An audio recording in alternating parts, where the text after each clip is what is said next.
Hi, I'm Brent Layton with Brent Layton Insurance Agency. One of the things I'd like to address this winter is some things that you can do to be safer in your vehicle in case of some kind of an emergency. So what I've done today is put together the types of things that I typically keep in my vehicles to make sure that my wife and I and my son are safe while we travel during winter conditions. First, at this time of year, it's important to make sure that you have a scraper and a brush. I know that may sound silly, but it's surprising how often people get caught out without this, and then you see them trying to scrape their windshield with their credit card, which obviously doesn't look very well. So anyway, make sure you have a good scraper and a brush. I like to make sure that I have either some blankets or a sleeping bag in the car. It's amazing what a difference it makes if you can get a little warmth around you if you're trapped in your car for an extended period of time.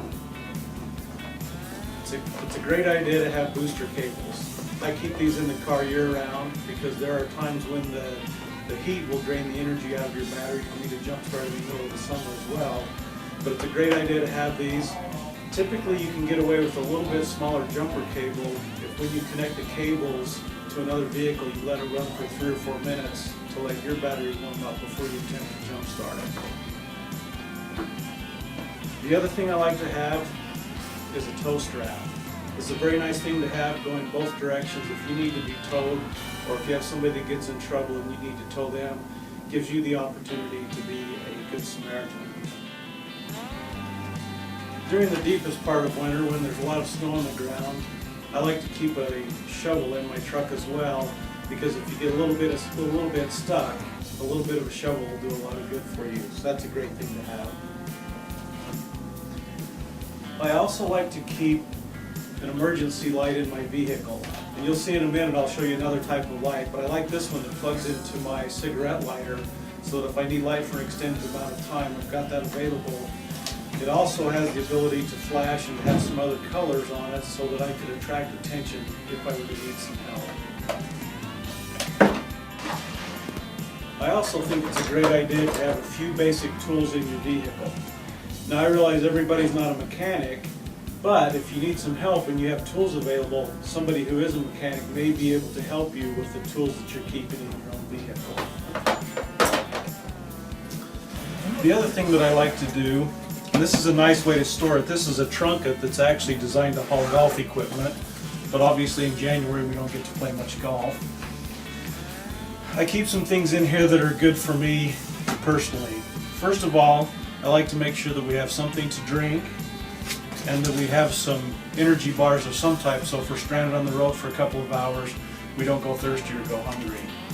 I also like to keep a small knife handy to go along with the tools that we talked about earlier.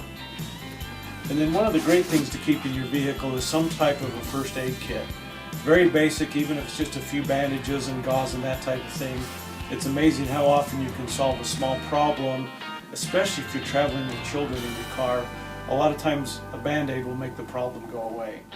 I also carry a couple of Ziploc bags and some type of tissues or napkins or Kleenexes or something to help take care of spills or problems and that type of thing, or if you have a need for some kind of sanitary stuff. I keep a lot of spare clothing with me, some waterproof things, some things that are insulated clothing, and changes just in case you're out and about and you get wet. And also at this time of year, I like to keep some hot hands and some toe warmers with me, because if I'm stranded in my car for an extended period of time, my toes and my fingers are usually the first things to get cold. These are fairly inexpensive. I bought these at Ace Hardware on sale, 6 for $1. I think that's a pretty cheap way to be safe on the road. And then the last thing that we've got here, this is a flashlight that will serve multiple purposes. It's got a magnet on it, so if you can attach it to the side of your car and provide light where you need it. It's got a seat belt cutter, so if you got in a bad situation and need to cut your way out of a seat belt. It's got a sharp point on it. If you needed to help somebody and to get to them, you needed to break a window on their car. Those things are all available on this. The thing I'm most excited about is I've got this in my emergency kit. Unfortunately, never had to use it. I've talked to other people to keep a few other things, for instance, a bigger shovel, or in some cases either sand or kitty litter in case they get stuck where it's extremely icy. Some people like to keep waterproof matches in their car and a can so that they could heat the can and melt snow for water. But anyway, these are the things I found to be most useful. If you have any questions, give me a call. I'm at 435-257-3829. Thanks and have a great day.